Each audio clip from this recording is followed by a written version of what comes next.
Здравейте, хора! Днес ще ви покажа какво правя, когато съм сама вкъщи.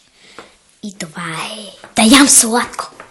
Но почнах малко преди да почна да снимам.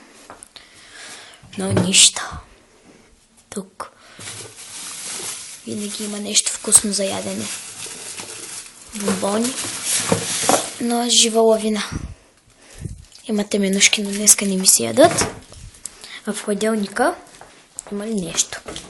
Да, от тук си взех от тази кутия сладки неща, си взех и това. От нея си взех едно от тия неща. Съм да го прибера, ще отида да си го похапна. А вие завиждайте! Не знам за какво го снима това клипче, но просто ми се снима клипче, не знам какво да правя. Ще го правя такова кратко, защото искам да ми кажете какво да снимам, защото не ми хрумват някакви идеи. Яки идеи. Сега това, което мисля да направя е нещо за момичетата и то е да покажа моите модели. Книжка с модели. Много момичета имат такава, само трябва да я намеря из цялата моята. Ето. Колчето.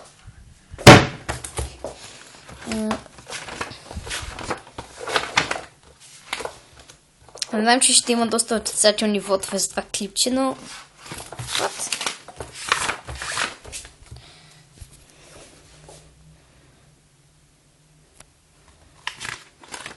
Не, това е грозно. Някои хора ги харесват, че не са хубави.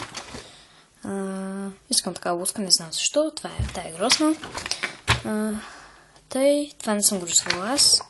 Това съм го рисувала аз. Това не съм го рисувала аз. Това съм го рисувала аз. Тия двете. Това са бански, аз не ги рисувам хубави.